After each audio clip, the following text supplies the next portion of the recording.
राणी बेटी, आपण बघ हा बाजारातून एक गोबीचा गड्डा आणलाय. परंतु तुला माहिती आहे बाजारात अनहायजेनिक कंडिशन असू शकतात. आणि आज जी आपण डिश करणार आहोत ना, त्या डिशला कुठेही आपण गरमी म्हणजे हीट देणार नाही आहोत. त्यामुळे जर का या गड्ड्यामध्ये काही जर्म्स किडे मकोडे असतील तर ते आपल्याला नकळत खाल्ले जातील. कारण आपण रॉ गोबी खाणार आहोत, कच्ची गोबी खाणार आहोत. तेव्हा आपण काय करायचं, पहिल्यांदा वरची 4-5 पानं बाजूला काढायची आणि ती आपण वापरणार आहोत, फेकणार नाही. ती वापरणार आहोत गोबीच्या सूपामध्ये. कारण सूपामध्ये सगळं उकळवलं जातं आणि त्यामुळे सगळे जर्म्स पण मरणार.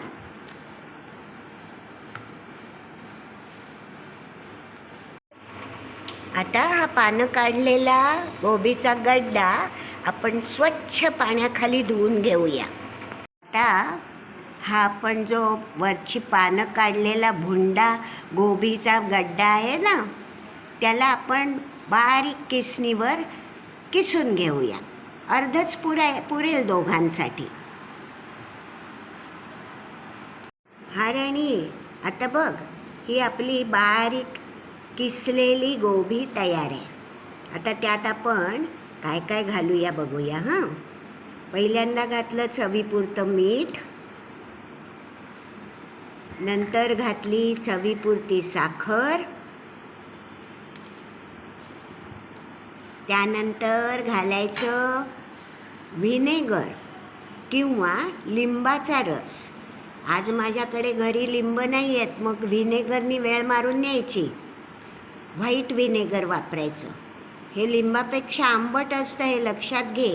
आणि त्यामुळे आधी थोडंच घालूया, अर्धबूज घालूया. आणि त्यानंतर एक मोठा चमचा घेऊन भाजलेलं दाणकूट घालायचं आहे.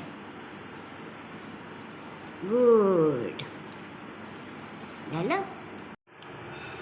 आता वेळ आली आहे मस्त खमंग तडका देण्याची, म्हणजे फोडणी देण्याची. तर एका कडल्यामध्ये मी थोडंसं तेल घेतलं आहे, 1 चमचा. आणि त्यात तेल तापल्यावर मी घालणार आहे हातावर चोळलेलं, फुंकून काड्या काढलेलं असं जिरं. बघा मस्त तडतडायला लागलं. चांगलं तडतडू दे, त्याची तडतड शांत झाली पाहिजे. आणि त्यानंतर घालणार आहोत आपण हळद. तर आपण घातलं हिंग आणि त्यानंतर घातल्या बारीक चिरलेल्या तिखट मिरच्या. तर राणी बेटी, या आपल्या गोबीच्या मिश्रणावर आपण तो तडका घातलाय आणि आता हाताने असं रगडायचं आहे की नाही, की सगळे ज्युसेस एकत्र झाले पाहिजेत. आणि मग आपली तयार होणार आहे पचडी. तर राणी, आपली गोबीची पचडी किंवा गोबीचं सॅलड किंवा गोबीची ड्राय कोशिंबीर ही एकदम रेडी आहे. आता तिला घेऊया एका छानशा बोलमध्ये आणि त्यावर पसरवूया डेकोरेशनसाठी हिरवीगार कोथिंबीर. राणी बेटी, जर आपल्याला गाजराची ड्राय कोशिंबीर करायची असेल ना, किंवा ड्राय सलाड, तर पद्धत हीच आहे. म्हणजे गाजर पहिल्यांदा बारीक चिरून घ्यायचं आणि मग बाकीच्या सगळ्या स्टेप्स गोबीची पचडी करण्यासारख्याच. पण गंमत अशी आहे की आपल्यामध्ये ना गोबीच्या ड्राय सॅलडला म्हणतात गोबीची पचडी, आणि जर गाजराचं केलं तर त्याला म्हणतात गाजराची कोशिंबीर. राणी बेटीसाठी आजचा जेवणाचा बेत काय आहे?